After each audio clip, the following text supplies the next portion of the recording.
Meet James, a passionate fishing enthusiast whose peaceful lakeside hobby becomes ground zero for a neighborhood showdown with Karen Whitmore, the controlling HOA president.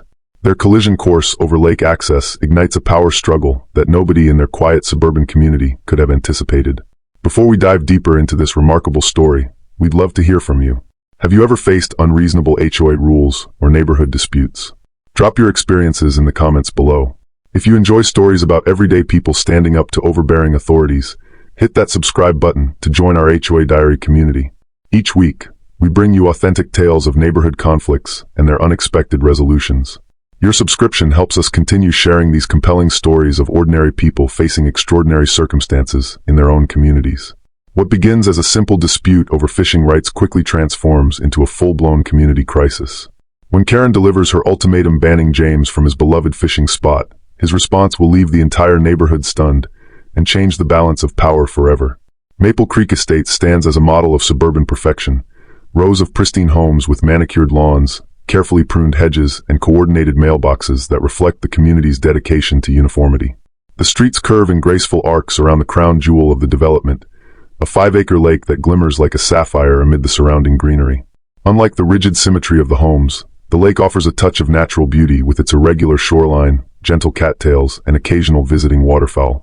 Each morning, the water's surface catches the sunrise, creating a mirror effect that draws residents to their windows. This peaceful centerpiece had existed long before the housing development, but was incorporated as a selling point when builders developed Maple Creek Estates 15 years ago with the promise of waterfront living in a structured community. James Miller moved to Maple Creek Estates 7 years ago, drawn not by the uniform aesthetic, but by the promise of that shimmering lake. Growing up in rural Minnesota, James spent countless hours fishing with his grandfather on local lakes and streams. Those early mornings taught him patience, observation, and a deep appreciation for natural rhythms that stood in stark contrast to his fast-paced career as a software developer. "The lake was why I bought my house," James often explained. "Everything else was negotiable." Each weekend, and many evenings after work, James would take his modest tackle box and fishing rod to his favorite spot on the eastern shore. He wasn't after trophies or record catches. The modest bass and occasional catfish were often released back into the water. For James, fishing represented something beyond sport. It was meditation, connection to childhood memories, and an escape from computer screens and deadlines. James lived alone after a divorce 3 years earlier, but never felt lonely at the lake. He became known among neighbors for sharing his catches with elderly residents and teaching local children about responsible fishing.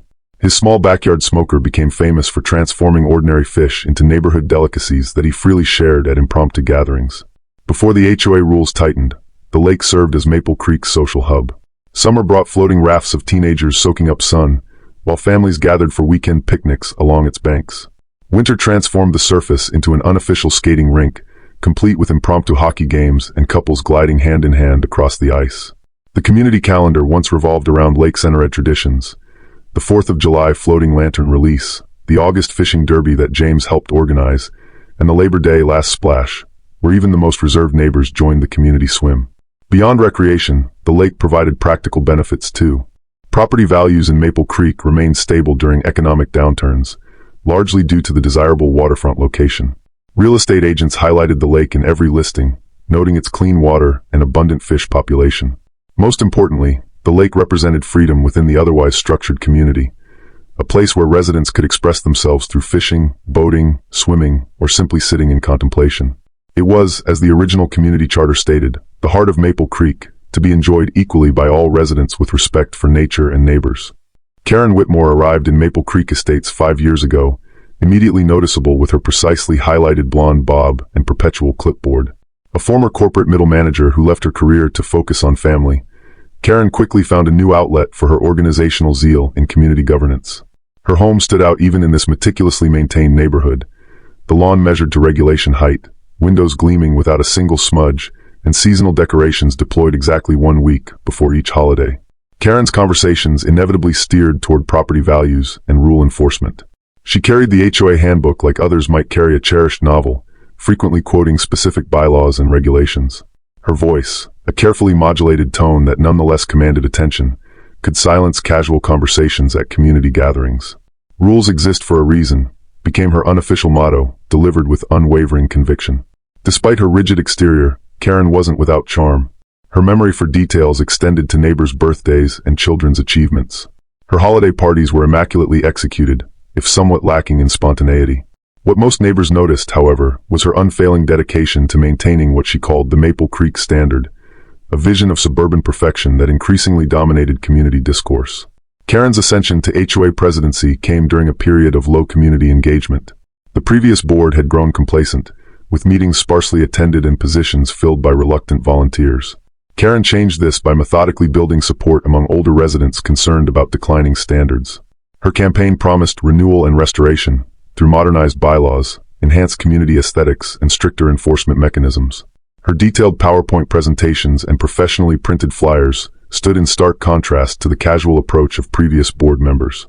When election night arrived, only 27 of the 88 households participated in voting. Karen won with 19 votes, interpreting her victory as a mandate for comprehensive reform. Within months, she expanded the board's regulatory scope, doubled the fine schedule, and implemented a new violation reporting system complete with a dedicated email address, violations@maplecreekhoa.org. As one resigned resident commented, Karen didn't just join the HOA, she became the HOA. The first collision between James and Karen occurred during a routine evening fishing session. James had just cast his line when Karen approached, her shoes clicking purposefully along the shore path. "Excuse me, Mr. Miller? I don't believe we've formally met. I'm Karen Whitmore, HOA president." Her smile remained fixed as she gestured toward his tackle box. "I wanted to discuss some concerns about fishing equipment being left unattended by the lake." James explained that he never left equipment unattended, but Karen persisted, producing a newly printed lake usage guidelines document that recommended fishing only during designated hours, coincidentally hours when James was typically at work. Over the following weeks, their interactions followed a pattern.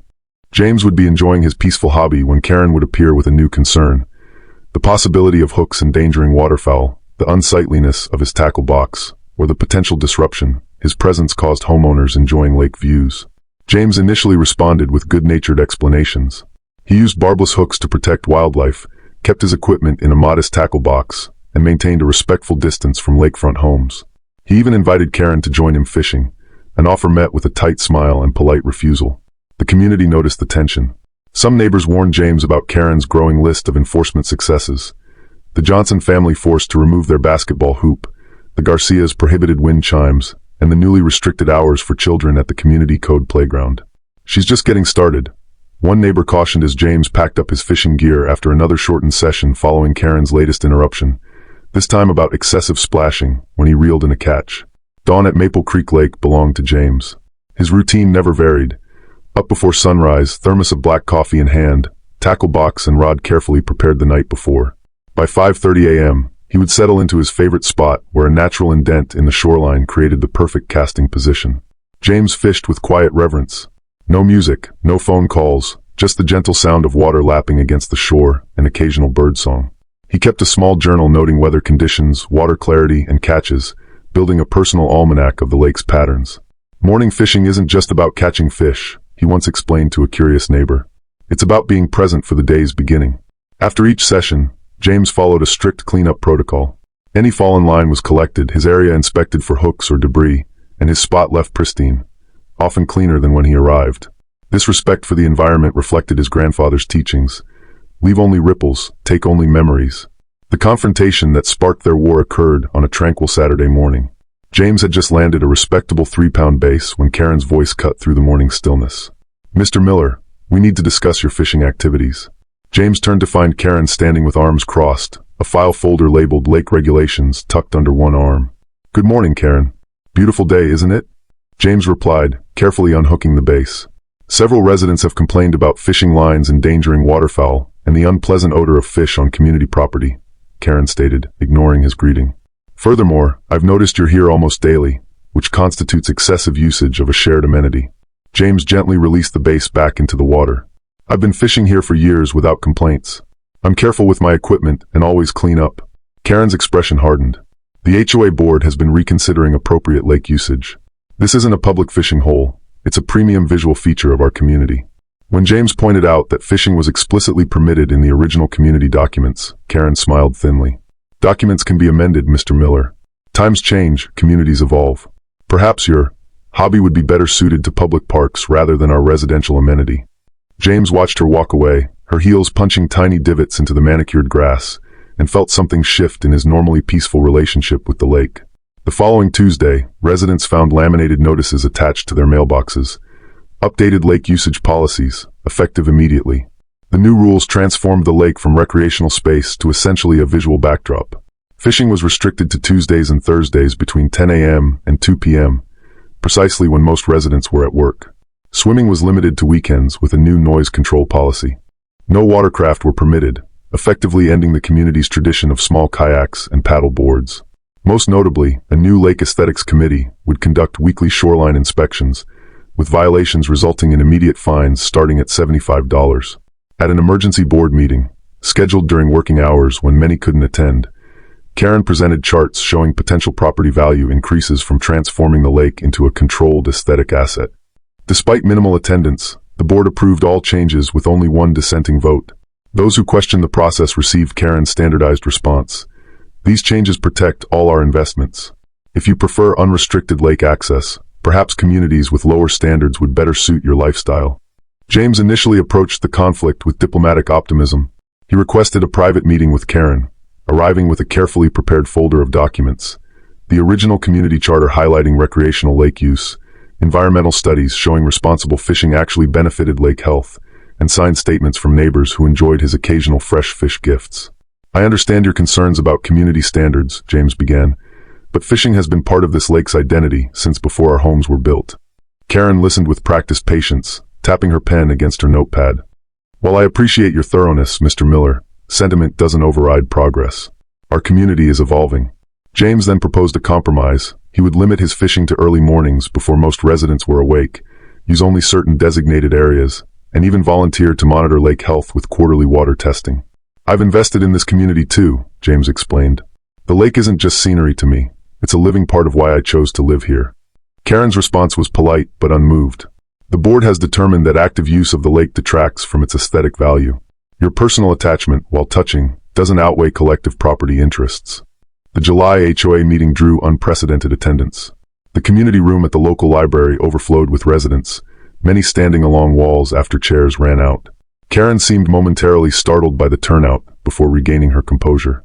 When agenda item 3, lake usage enforcement, was announced, James raised his hand. Karen recognized him with visible reluctance. I'd like to address the fishing restrictions, James began. Many of us moved here specifically for the recreational opportunities the lake provides.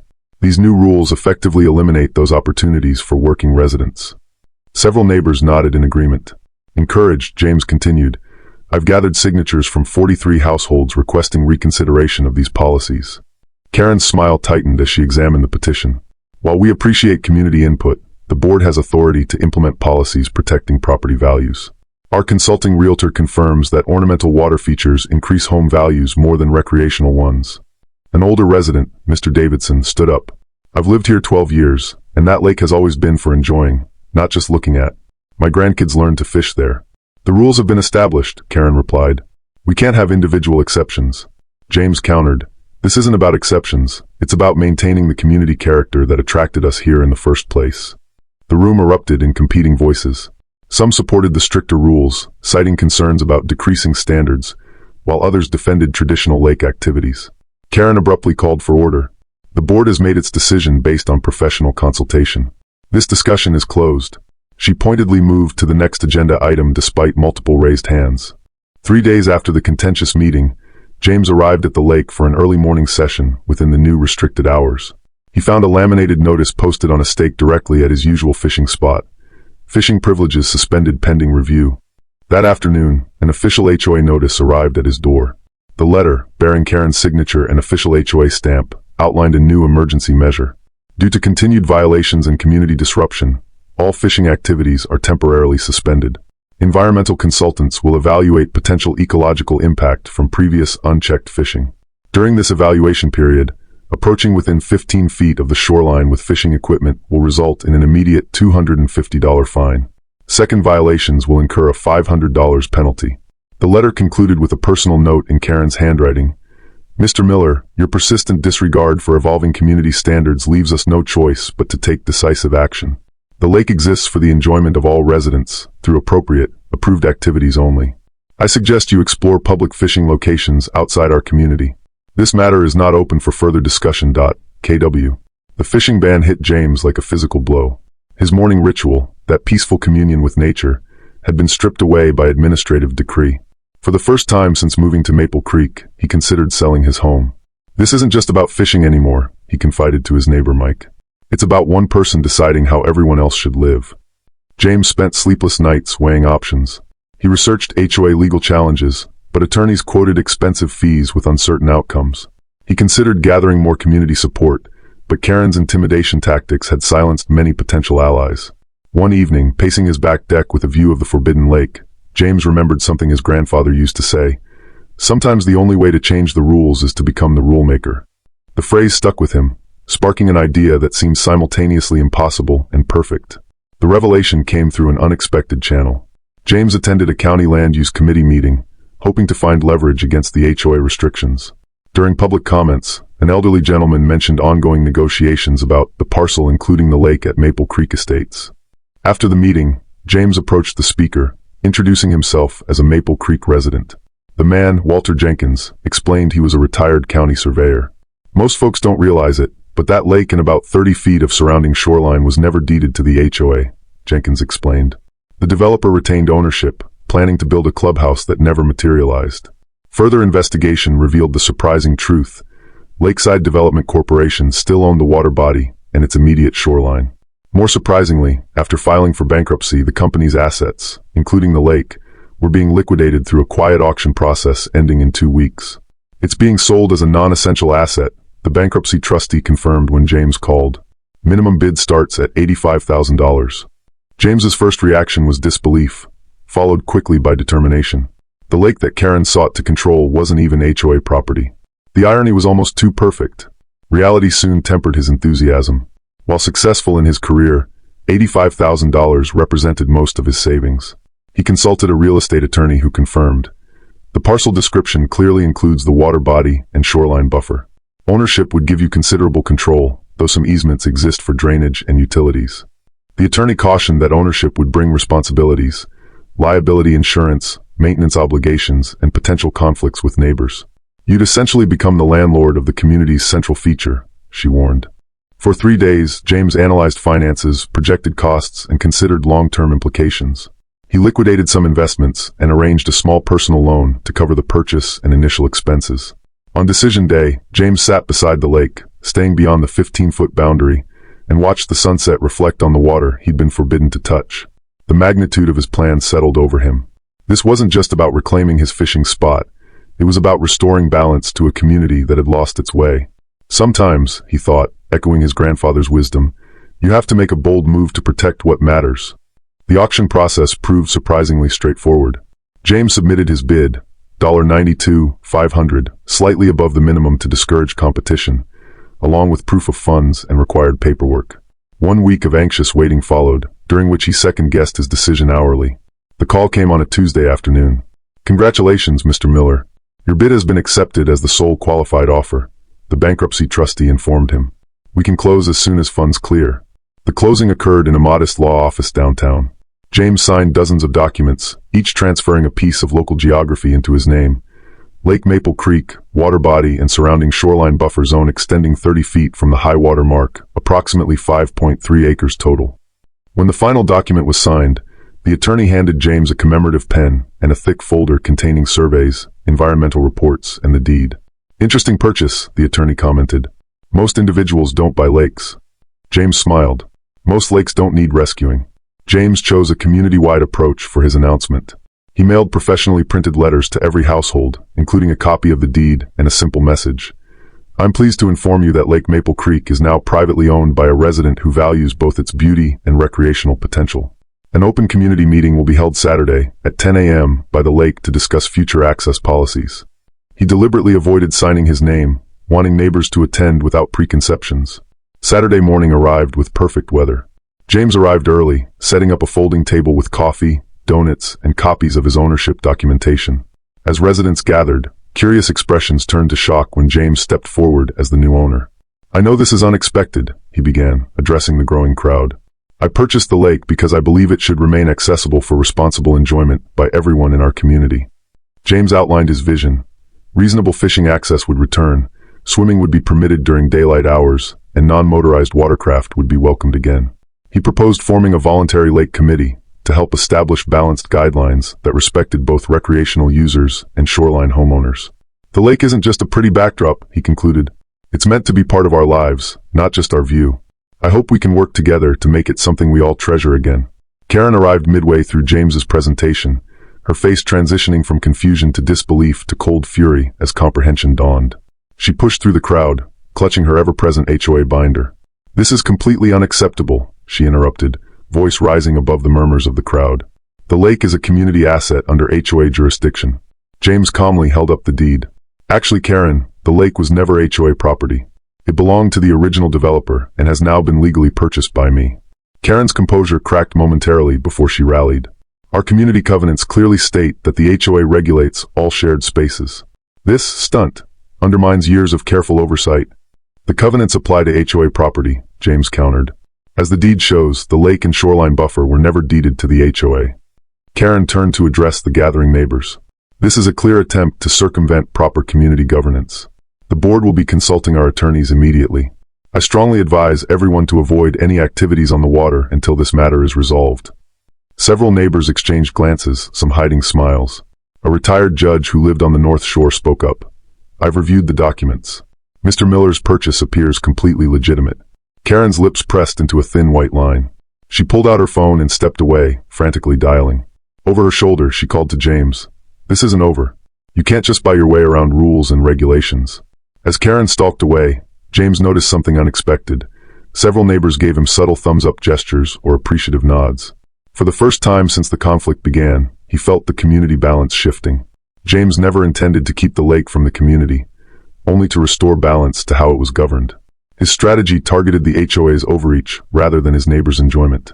After consulting with his attorney, James developed a multi-phase approach. First, he would establish clear boundaries by posting private property signs at regular intervals around the shoreline, marking the 30-foot buffer zone now under his ownership. Second, he would implement an access system using simple laminated passes for residents, free to anyone who signed his reasonable usage agreement. Most crucially, James carved out one significant exception. HOA board members must request written permission for lake access and pay a $50 daily administrative fee. "I'm not blocking the community," James explained to his supportive neighbors. "I'm creating a boundary against excessive control." His attorney cautioned about potential backlash, but James remained resolute.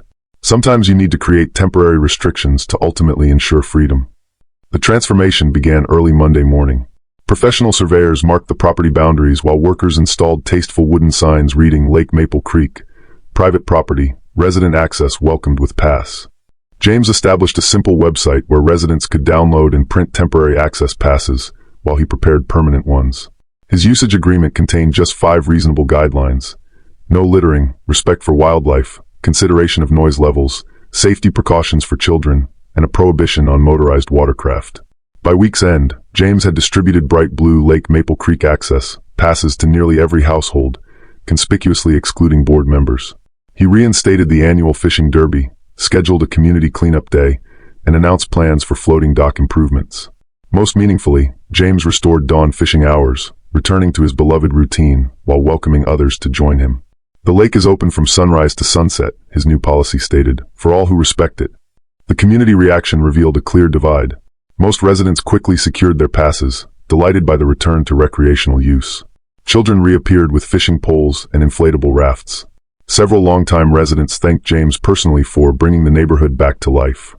Board members and their closest allies responded with icy formality, filing complaints with local authorities that were promptly dismissed after document review. Some Karen-aligned neighbors initially hesitated to use their passes, caught between desire for lake access and loyalty to HOA leadership. The most telling response came from a handwritten note slipped under James's door. "You didn't just buy a lake, you bought us breathing room from constant oversight. Thank you." It was signed simply, a grateful neighbor. Maple Creek Estates transformed into a community of clearly defined factions. The Lake Liberation Group, as they jokingly called themselves, embraced James's vision. These residents displayed their blue access passes proudly, often attached to keychains or backpacks even when not heading to the water. They organized impromptu gatherings, fishing lessons for children, and even a weekend kayak club. On the opposite end stood the rule adherents. primarily Karen's closest allies and board members who refused to acknowledge the legitimacy of James's ownership. They circulated emails warning of declining standards and concerning precedents, while pointedly avoiding the lake despite the summer heat. Between these groups existed the careful moderates, residents who appreciated restored lake access but feared becoming involved in community conflict. They used their passes discreetly, timing their visits to avoid confrontation. The most interesting development came from shoreline homeowners who initially supported Karen's aesthetic restrictions. Many now admitted the lake seemed more vibrant with activity. "I bought a lakefront home to watch people enjoy the water," Mrs. Donaldson confessed during a neighborhood barbecue. "An empty lake is just sad." Even the community's physical appearance reflected this division. Homes displaying blue passes often showcased other personal touches: wind chimes, creative gardens, children's basketball hoops, while Karen-aligned households maintained rigidly conformist exteriors, as if demonstrating loyalty through uniformity. Karen's counteroffensive began with legal maneuvers. The HOA attorney sent formal cease and desist letters claiming James's ownership violated community covenants. When these proved ineffective, Karen pursued more creative tactics. She initiated special assessment proposals to fund environmental impact studies of recreational lake usage. When residents questioned these expenses, Karen pivoted to safety concerns, distributing flyers highlighting drowning statistics and bacterial infections from freshwater exposure. Her most aggressive strategy targeted James directly. The HOA suddenly discovered multiple violations at his property: unauthorized plantings, improper trash container placement, and excessive vehicle parking when he hosted guests. Within 3 weeks, James received 6 violation notices with escalating fines. At an emergency HOA meeting, Karen proposed amending bylaws to explicitly prohibit private ownership of community features. When reminded that the lake was never community property, she dismissed this as a technicality that undermined community cohesion. As her traditional avenues of control diminished, Karen's approaches grew increasingly desperate. Anonymous complaints to county officials about unpermitted structures, the floating dock, and unauthorized fish management led to inspections that ultimately validated James's compliance with regulations. The lake controversy transformed Maple Creek's social fabric in unexpected ways. Longtime neighbors who barely spoke before found common ground in their support for or opposition to the new lake policies. Block parties naturally segregated along ideological lines, with parallel celebrations sometimes occurring on the same weekend. Some relationships strengthened through this division. The Rodriguez and Kim families, previously casual acquaintances, forged a deep friendship through lake cleanup volunteering. Conversely, the Thompsons ended a decade-long carpool arrangement with Karen-aligned neighbors after heated disagreements about lake access. Children navigated this adult conflict with typical adaptability. Despite their parents' opposing viewpoints, they continued sharing water toys and fishing tips, creating their own compromise that quietly shamed the grown-ups. The most profound impact appeared in community engagement. Attendance at official HOA meetings dwindled while participation in lake-centered activities soared. Residents increasingly defined their neighborhood identity through their relationship with the water rather than administrative structures. As one resident observed, "We're having actual conversations now instead of just exchanging property maintenance tips. It's uncomfortable sometimes, but at least we're talking about things that matter." The breaking point came unexpectedly during the community's annual 4th of July celebration. Traditionally, this event centered around the lake with a floating lantern release at dusk. With tensions high, 2 separate celebrations had been planned: Karen's HOA-sanctioned event at the community center and James's lakeside gathering. As evening approached, attendance at the official HOA event dwindled while families gravitated toward the water. The contrast became impossible to ignore: children laughing as they waded in the shallows, teenagers helping elderly residents onto comfortable chairs, and the unmistakable sense of genuine community connection. Karen arrived at the lakeside precisely at 8:30 p.m., clipboard in hand. Residents tensed, anticipating confrontation. Instead, she observed silently from the periphery, watching as James distributed lanterns to excited children and helped a group of seniors settle comfortably near the shore. When James noticed her, he did something unexpected. He approached with an extra lantern and simply said, "Everyone should participate in this tradition." After a moment's hesitation, Karen accepted it, her expression unreadable, but her rigid posture softening slightly for the first time in months. The conversation that followed took place the next morning on neutral ground, the community center patio. James arrived with fishing gear in his truck, but left it parked as a gesture of good faith. "I never wanted to divide the neighborhood," James began. "I just wanted to protect something important." Karen nodded stiffly. "While I disagree with your methods, I recognize your commitment to the community." Their discussion lasted 3 hours, eventually drawing in other residents. By afternoon, the framework for compromise emerged. James would maintain ownership but create a lake advisory committee including board representation. Basic safety guidelines would be implemented without restricting reasonable recreation. The access pass system would continue but without fees for board members. Most significantly, Karen acknowledged that some HOA restrictions had become excessive. Perhaps our focus on property values overshadowed quality of life, she conceded carefully. The agreement wasn't perfect. Both sides surrendered certain positions, creating occasional grumbling from hardliners. Yet most residents embraced the balanced approach that prioritized community harmony over absolute control or unrestricted freedom. As one elderly resident observed, this neighborhood needed to remember we're neighbors first and property owners second. Sometimes it takes a good fight to make peace possible. 200 words. In the year following the Great Lake Compromise, as residents now jokingly called it, Maple Creek Estates rediscovered its identity as a community built around water. The lake evolved into a true community center. The newly formed advisory committee, co-chaired by James and, surprisingly, Karen, implemented thoughtful improvements. A modest dock with accessibility features for elderly residents, designated nature observation areas, and reasonable usage guidelines that balanced recreation with tranquility. Property values indeed rose, though not from restrictive policies, but from the neighborhood's growing reputation as a genuinely desirable place to live. Real estate listings now highlighted community-centered lake access and balanced governance as selling points. Most meaningfully, the lake became a symbol of successful conflict resolution. Visitors from neighboring communities occasionally toured Maple Creek to observe their unique governance model. One local magazine featured the story, describing it as a case study in community problem-solving. James still fished at dawn most mornings, often joined by a rotating cast of neighbors. And sometimes, rarely but notably, Karen would stop during her morning power walk to ask about his catch, her clipboard conspicuously absent as they shared a moment of quiet appreciation for the water that had both divided and ultimately united their community. Was justice served at Maple Creek Estates? We'd love to hear your thoughts. Have you ever faced unreasonable rules in your neighborhood or found creative ways to stand up for your community? Share your experiences in the comments below. If you enjoyed James and Karen's Lake Showdown, give this video a thumbs up so more people can discover it. Every like helps our channel reach others with similar stories. Don't miss our next neighborhood drama. Hit that subscribe button to join the HOA Diary community. Each week, we bring you incredible true stories of everyday people standing up to unreasonable demands and finding unexpected solutions.